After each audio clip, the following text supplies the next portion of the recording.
Senhor Jesus falou o seguinte para Satanás no deserto, Mateus capítulo 4, né? Foi interessante essa palavra que o Belo estava ministrando. Satanás desafiou o Senhor Jesus em transformar pedras em pães. Só que o Senhor Jesus não estava no deserto para transformar pedras em pães. Jesus não estava no deserto para poder aceitar o desafio do inimigo. Essa palavra é profunda, essa palavra é bastante contundente para os nossos corações nesses últimos dias, porque o Senhor Jesus está realmente chamando o seu povo para poder olhar para a eternidade. Portanto, essa palavra é extremamente conveniente, extremamente contundente, extremamente realista a partir da realidade do Evangelho. Eu vou pedir aos meus irmãos que se coloquem em pé nesse momento. Se coloquem em pé nesse momento, para que nós possamos fazer uma leitura. Uma leitura baseada na sobrenaturalidade do Evangelho. Que está lá no Evangelho de Mateus, capítulo 15, a partir do verso 32. Mateus, capítulo 15, a partir do verso 32. Os irmãos não precisam ficar ansiosos para poder achar o texto, mas eu faço questão que os meus irmãos acompanhem esta leitura. O subtema quer dizer a segunda multiplicação dos pães. A segunda multiplicação dos pães. Jesus multiplica as possibilidades. É um tema simples, mas eu gostaria que você massificasse essa fala e entendesse que Jesus é o multiplicador das possibilidades. Amém? Mateus capítulo 15, a partir do verso 32, diz assim o texto: e Jesus, chamando os seus discípulos, disse: tenham compaixão da multidão, porque já está comigo há 3 dias, e não tem o que comer, e não posso despedi-la em jejum, para que não desfaleçam no caminho. E os seus discípulos disseram-lhe: de onde nos viriam no deserto tantos pães para saciar tal multidão? E Jesus disse-lhes: quantos pães tendes? E eles disseram: 7 e uns poucos peixes. Então mandou a multidão que se assentasse no chão, e tomando os 7 pães e os peixes, e dando graças, partiu-os e deu aos seus discípulos, e os discípulos à multidão. Repita comigo, por gentileza, verso 38. E tomando os 7 pães e os peixes, e dando graças, partiu-os e deu aos seus discípulos, e os discípulos à multidão. E todos comeram e se saciaram, e levantaram do que sobejou, ou seja, do que sobrou, 7 cestos cheios de pedaços. Ora, os que tinham comido eram 4.000 homens, além de mulheres e de crianças. E tendo despedido a multidão, entrou no barco e dirigiu-se ao território de Magdala. Eu vou pedir a você que nesse momento, de uma forma concreta e espiritual, apresentasse ao Senhor os poucos pães que você tem na tua existência. Os poucos pães que você tem na tua existência. Faz aí uma varredura, faz aí um escaneamento na tua casa, na tua vida, na tua origem. Faz aí um escaneamento no teu contra-cheque.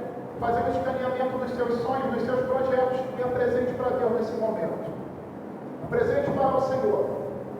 Apresente para o Senhor, porque nesse texto eu tenho a revelação de que Deus conta os dias que nós andamos com Ele. Você acredita nisso? O Senhor Jesus, Ele conta os dias, conta os anos, conta as décadas que você está andando com Ele.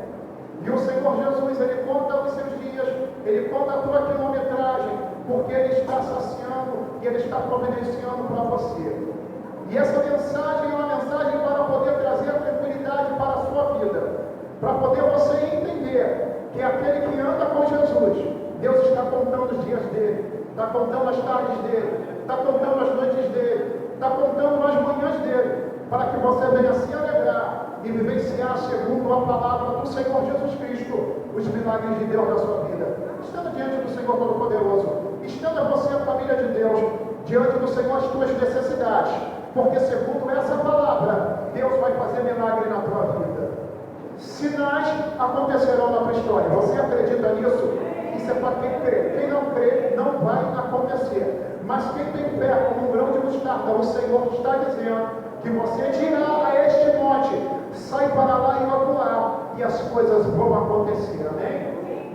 Senhor Deus, diante da tua presença, estou aqui entregando nas tuas mãos as nossas vidas. Estamos apresentando diante da tua presença esses poucos pães e esses poucos peixes.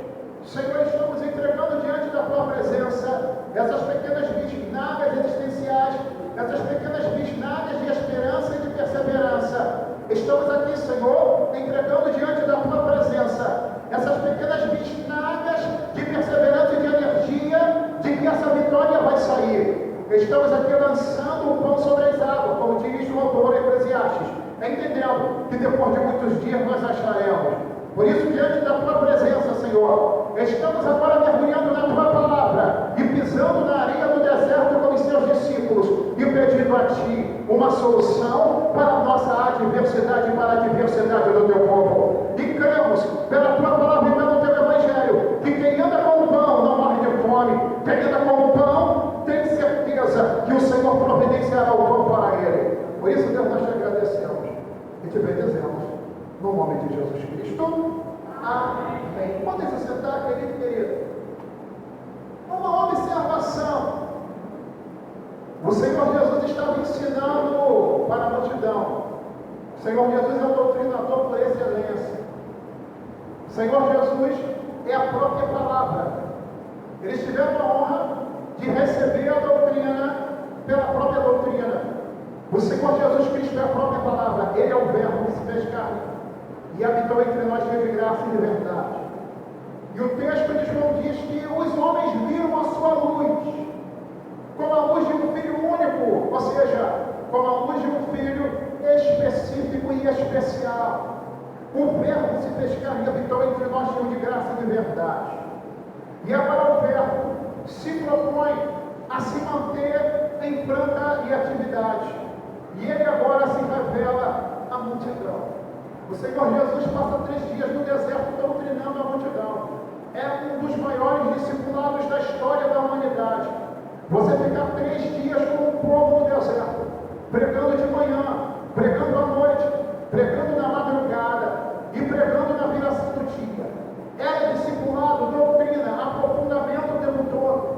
De repente a multidão olha para um lado e para o outro e percebe que está muito longe de casa. Só que a multidão não foi falar com Jesus.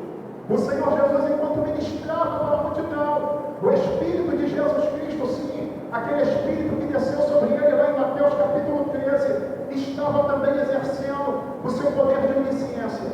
E o Espírito de Jesus Cristo, ele ia até a multidão, até a casa da multidão, até o estômago da multidão, na realidade de toda a família, de todas aquelas famílias que estavam assentadas, e vinha até Jesus Cristo e dizia para o Senhor Jesus Cristo o que estava acontecendo. De modo que o Senhor Jesus Cristo conhecia a vida, a realidade de cada um daqueles, porque ele vai dizer que a multidão, alguns deles tinham vindo de longe e não tinha nada para comer. Como é que o Senhor Jesus conhecia o endereço de quase 4.000 ou 5.000 pessoas? Como é que o Senhor Jesus Cristo conhecia o CEP daquele povo? O fato é que o Senhor Jesus Cristo, ele comentou com os discípulos dele: essa multidão já está 3 dias comigo, não tem nada para comer. Esse povo está em jejum. Eu não vou mandar os vazios pelo caminho para que ele não desfaleça pelo caminho. e há também aqueles que moram muito longe. Olha só que coisa tremenda. O Espírito Santo de Deus, o Espírito de Jesus Cristo, o Espírito do nosso Senhor Jesus Cristo, estava sondando a realidade da multidão. Levante a tua mão, porque eu vou profetizar sobre a tua vida e a tua vida emocional nesse exato momento. O Espírito do Senhor conhece a tua vida. O Espírito do Senhor Jesus Cristo conhece a tua realidade, a tua diversidade. O Espírito do Senhor Jesus Cristo conhece as tuas limitações.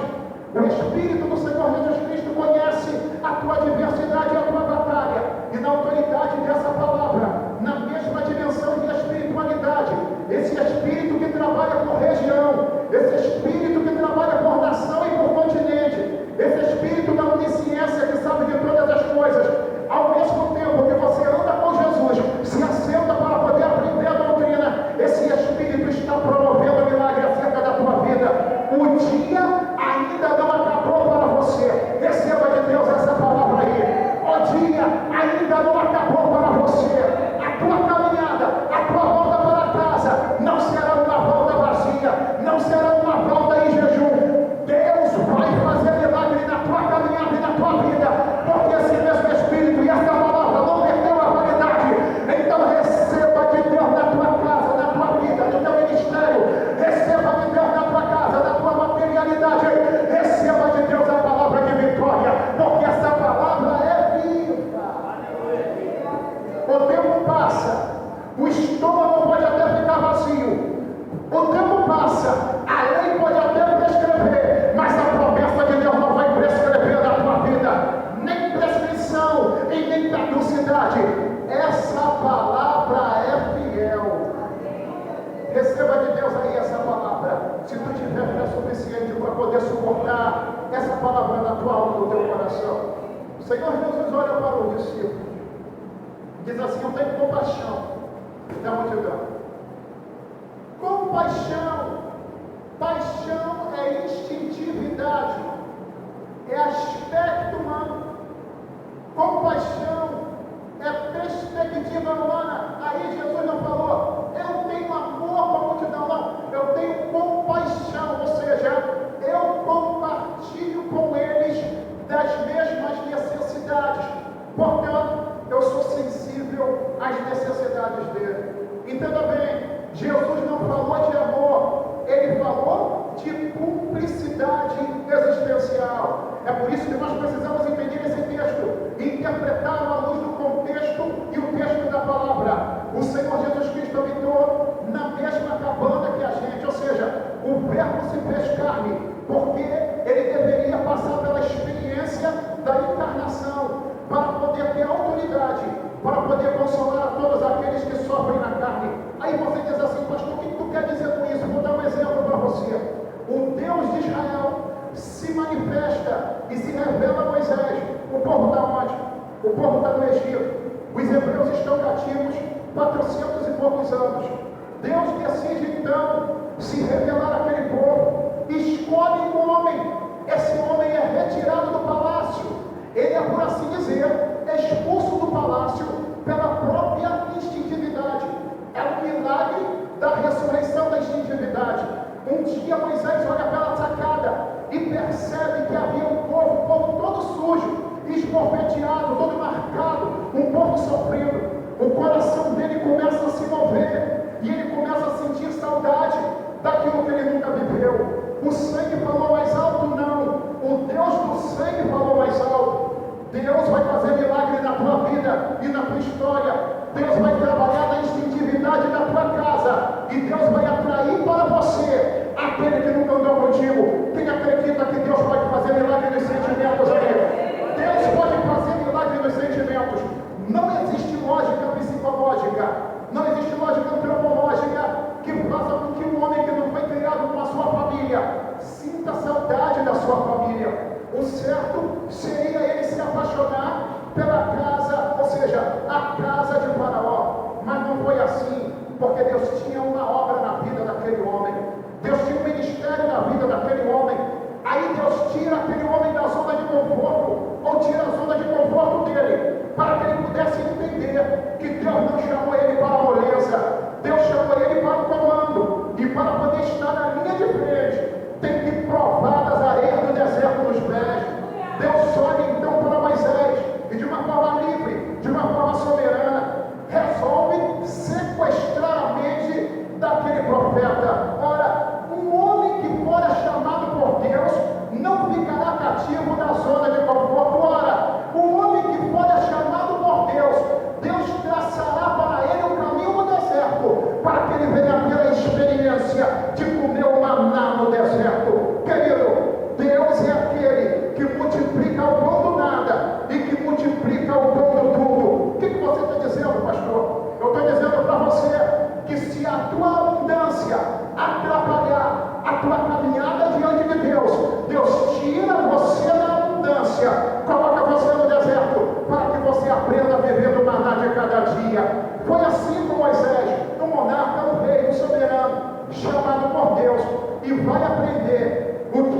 para Moisés e diz: ó Moisés, eu tenho uma promessa na vida desse povo, e essa promessa vai se cumprir por meio de você. Esses 40 anos no Egito serviu para mostrar para você que a tua riqueza, que a tua cultura, que a tua erudição não é tudo. Agora eu vou mostrar para você a minha glória em meio à simplicidade.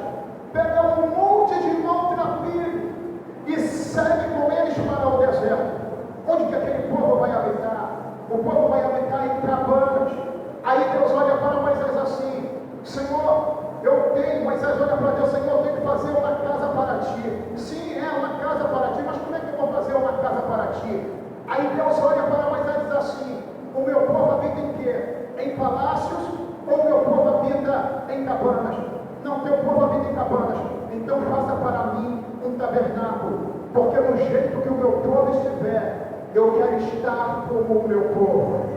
Faça para mim um tabernáculo, porque da mesma forma que esta família entra e sai desta cabana no deserto, a minha glória estará nesse tabernáculo. Faça para mim uma habitação de simplicidade, porque eu vou mostrar para esse povo que eu estou na minha grandeza em meio à simplicidade. Mas nem sempre a grandeza aborda a simplicidade.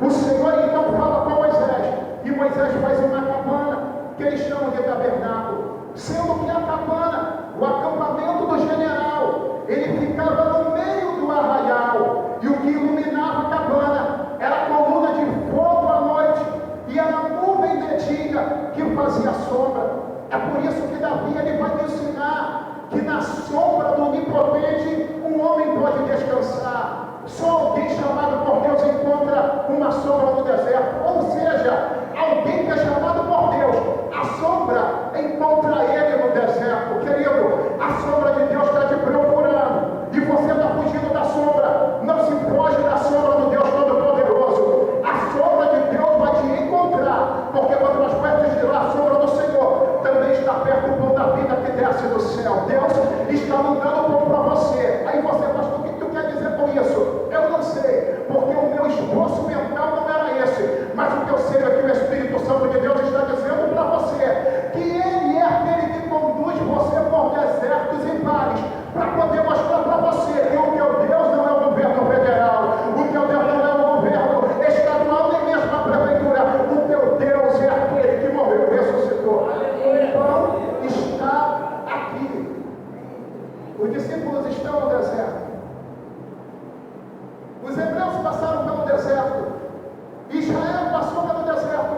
Os discípulos estão no deserto, porque Jesus também esteve no deserto. E a igreja está andando por lugares ermos, deserto. E agora Jesus resolveu dar para eles um seminário no deserto. Chamou os discípulos e disse: eu vou deixar esse povo ir sozinho pelo caminho para que ele não se desfaleça. Não se desfaleça assim. Aí eu pergunto para você: como é que o povo não se desfaleceu 3 dias no deserto com fome? Por que Jesus não pensou em alimentar o povo no primeiro dia de doutrinamento? No primeiro dia de congresso deveria ter um coffee break ali. Jesus poderia ter feito um coffee break para a gente, não é verdade? Não, Jesus não estava pensando em coffee break. Ele não estava pensando no café da manhã, ele não estava pensando no intervalo, ele estava pensando na eternidade. Quem pensa na eternidade é sustentado pelo Deus Todo-Poderoso, é ou não é? É sustentado pelo Deus Todo-Poderoso. Jesus não perdeu o coffee break, não perdeu o intervalo. Ele foi discipulando. Com 3 dias, Jesus chega a uma conclusão irônica: esse povo está em jejum há 3 dias. Para, querido, quem vive em jejum há 3, fica em jejum há 4. Quem vive em jejum há 4, fica em jejum há 5. Ele mesmo ficou 40 dias em jejum. Mas o fato é que Jesus que escolhe o momento de quebrar o meu e o teu jejum. Jesus vai quebrar o teu jejum de milagre. Jesus vai quebrar o teu jejum de prodígio, de multiplicação, né, querido? Jesus está quebrando o teu jejum agora. Ou vai quebrar amanhã. O fato é que o tempo que tu ficar em jejum, o Espírito da glória de Deus vai te sustentar. Chegou o momento, vou quebrar o jejum do povo. Chamou os discípulos, porque discípulo é chamado para os momentos mais difíceis. Só não é chamado por Jesus em momentos difíceis quem não é discípulo, quem é estranho, quem é membro, quem é catequizado. Quem é catequizado não é chamado, quem é membro não é chamado, mas quem é discípulo é chamado. Pastor, o que quer dizer com isso? Membro é uma entidade administrativa eclesiástica sem relevância no reino dos céus. Que isso, pastor? Um membro nada mais é do que uma representação cartorial, uma representação jurídica que não tem perspectiva de autoridade. Agora o discípulo não. O discípulo anda junto com Jesus. O discípulo, ele não é baseado na burocracia, nem na formalidade, nem na padronização religiosa. O discípulo, ele não se preocupa com aquilo que ele parece, ele se preocupa com aquilo que ele é. Foi por isso que os diáconos surgiram lá em Atos capítulo 4, sim, lá no livro de Atos. O povo estava passando necessidade, os apóstolos estavam com muito problema. Por quê? Porque estavam botando pão na mesa, das viúvas. Aí o pessoal começou a falar mal da igreja. Os apóstolos se reuniram e falaram: olha, nós estamos aqui trabalhando na educação, mas nós precisamos pensar na necessidade do povo, porque na verdade a igreja está sendo difamada, a igreja está sendo esculachada por aqueles que eram os hebreus, os judeus tradicionais da época. Sabe o que aconteceu? Ele chamou quem? Os discípulos, para poder resolver o problema. Quem é discípulo aí? Você é discípulo de Jesus Cristo, e é desse jeito que tem que ser. Aí Jesus, lá no deserto, chamou os discípulos para conversar com eles. O povo está em jejum, mora longe, e se voltar com fome, vai desfalecer pelo caminho. Você não vai desfalecer, porque Jesus conhece o seu limite. Ele conhece o seu limite. Chamou os discípulos e disse o seguinte: a gente precisa alimentar esse povo. O discípulo olhou para aquela situação e observou: realmente, a gente não tem como arrumar pão para tanta gente nesse deserto. Ele era discípulo, mas ainda estava pegado a matemática. Tem muita gente assim, coração bom, coração sincero, dedicado, mas está muito apegado ao numerário, está muito apegado à materialidade, está muito apegado à lógica. Precisa se desprender das perspectivas desertianas. Precisa olhar para a escassez do deserto e não ver o fracasso, mas ver a oportunidade de Deus operar sobre a nossa vida. Aí o discípulo foi chamado. Aí Jesus falou assim para ele: o que é que vocês têm aí? Eles olharam então para a dispensa, olharam para a realidade deles. Nós temos 7 pães e alguns peixinhos. Apenas 7 pães e alguns peixinhos. 7 pães e alguns peixinhos. Me dê esses 7 pães aqui. Jesus pegou aqueles 7 pães e deu graças pelos 7 pães.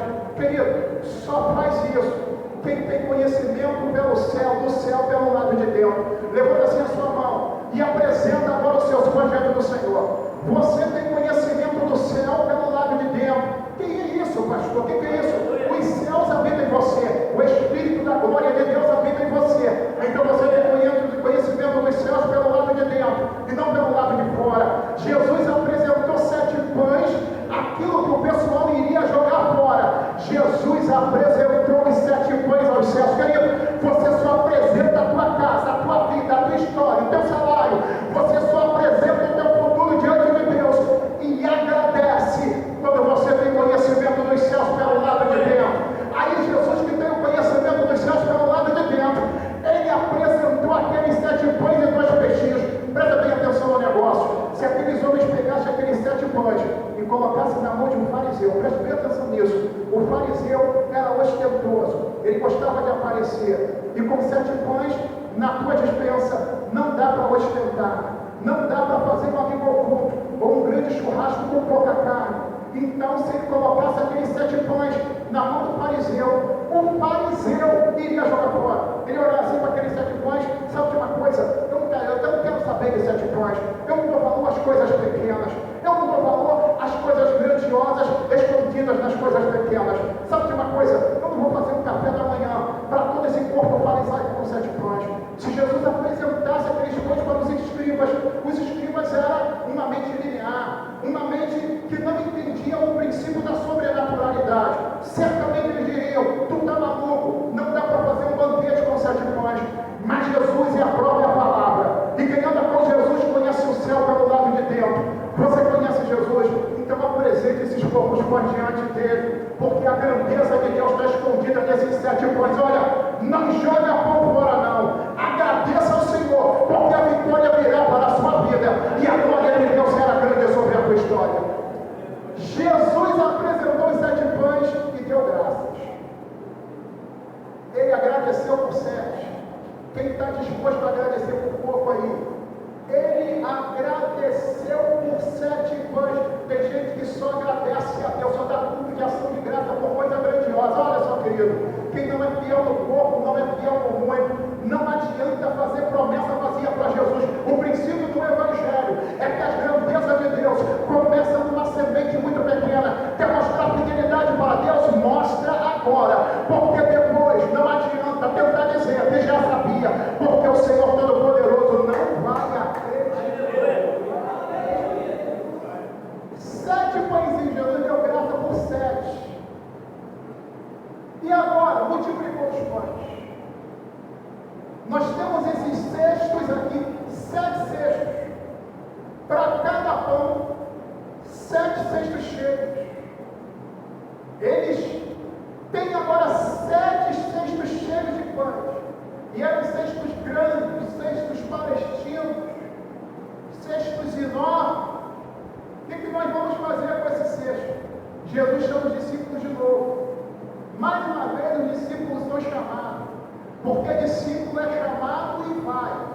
Eles foram chamados no momento da escassez e foram. Agora são chamados no momento da abundância e vão. Porque quem é discípulo ouve a chamada e obedece.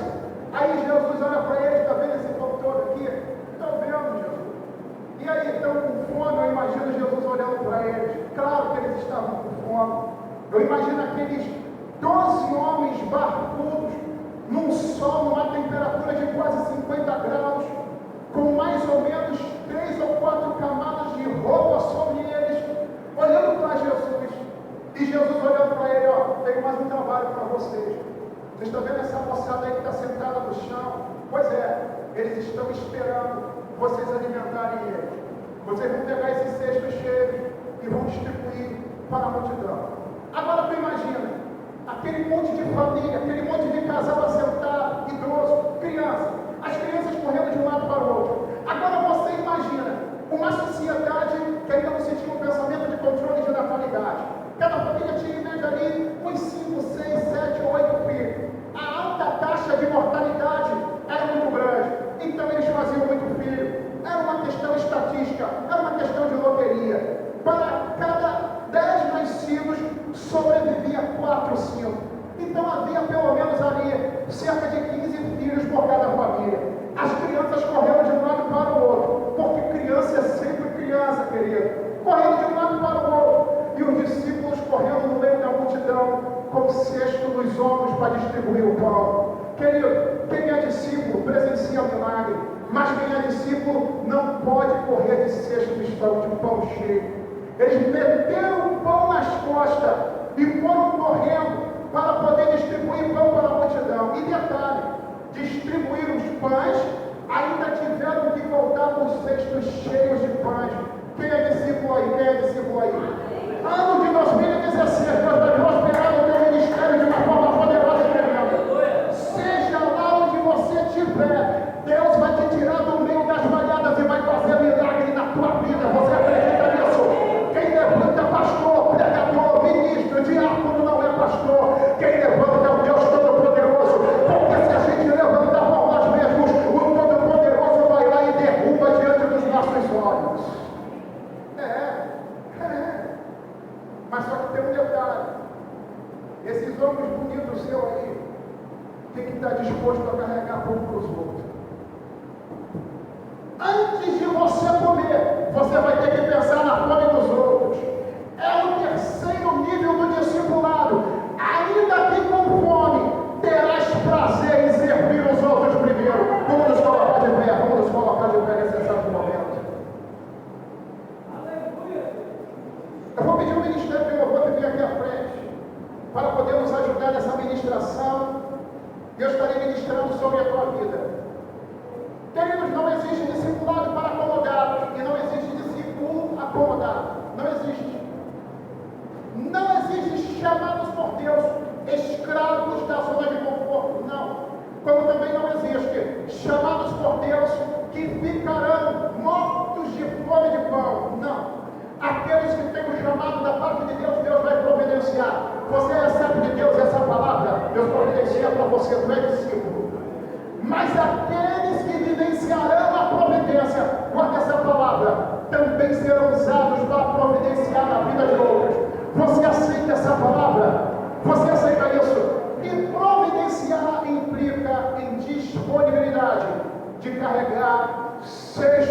pães.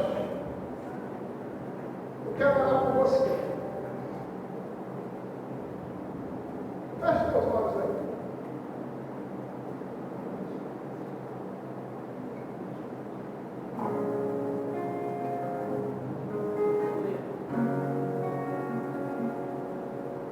Olha só, querido. Os 3 níveis do discípulo. O discípulo convocado. Quando há uma crise, quando há uma batalha, um discípulo convocado, quando o milagre se manifesta, o discípulo é o primeiro a saber. A multidão vai saber depois que há pães para ser distribuídos. Terceira fase do discípulo, o carregador de cestos de pães. Eu não sei em que fase do teu discipulado você está. Eu não sei em que fase da realidade espiritual você está. Não sei. Eu não sei em que fase do teu discipulado você se encontra. Mas o que eu sei é que você não está sozinho nesse deserto. Você não está sozinho no meio dessa adversidade, no meio dessa batalha, no meio dessa incerteza. A incerteza, ela é como um oceano à tua volta. Enquanto você precisa ser e será e tem que ser uma ilha de certeza, no meio de um mar, de um oceano de incerteza. Às vezes a gente se nivela por baixo. Como, pastor? Dá um exemplo para você. A gente ouve uma notícia que vai acontecer com um colega de trabalho do lado. Aí a gente começa a achar que vai acontecer com a gente também. A gente começa a se nivelar por baixo. Por que por baixo? Porque a igreja de Jesus Cristo é elite espiritual no planeta Terra. A igreja de Jesus Cristo é referência. E você tem que ser referência no seu trabalho, na sua faculdade. Você tem que ser referência onde quer que você esteja. Referência. E aí a gente deixa de acreditar no Deus que providencia todas as coisas. E começa a se nivelar pelo colega do lado que não tem uma aliança com Jesus, pela amiga do lado que não tem uma aliança com Jesus. E você começa a pagar a tua história de milagre, a tua história de prodígio, a tua história de cura. Você começa a pagar toda a tua história baseado em alguém que está do teu lado. Não no que Jesus tem feito e continuará fazendo com a tua vida. Mas eu quero orar por você. Porque quando alguém da casa de Deus, quando a igreja de Jesus se nivela por baixo, ela está sofrendo de um bizarro, de um esquisito, complexo de inferioridade. Complexo de inferioridade espiritual. Você tem uma aliança com Deus, amém? Você conhece o teu Deus, amém? O teu Deus fez para você no passado, amém? Ele não mudou, amém? Então ele está fazendo agora, amém? O Evangelho é mentiroso, não, amém? Ele é verdadeiro. E se ele é verdadeiro, Deus vai fazer e está fazendo um milagre na tua vida agora. Eu quero orar contigo. Senhor, eu te peço pão. Eu te peço a providência. Mas o teu Espírito fala ao meu coração para te pedir que antes prepare cestos para esses pães. Que antes, Senhor, prepare agora para adquirir a nossa alma, a nossa mente para reconhecer, para poder oferecer um pouco, glorificar ao Senhor sobre um pouco, oferecer ao Senhor e agradecer pelo pouco, entendendo que a tua grandeza muitas das vezes está escondida no pouco, e só o espiritual consegue entender a tua glória no meio do pouco, Senhor. Deus, abre os nossos olhos, restaura a nossa fé, a nossa consciência, os nossos pensamentos. Senhor amado, venha quebrar agora todo o ranço. Venha, meu Senhor amado, nos libertar, nos tratar, nos abençoar, Senhor. Trabalha nos cestos existenciais da nossa consciência. Trabalha na nossa fé. Trabalha na nossa perspectiva de obediência. Trabalha, meu Senhor amado, nossos ombros. Que os nossos ombros sejam calejados, sejam preparados para poder carregar cestos, para poder alimentar a outra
das coisas pequenas.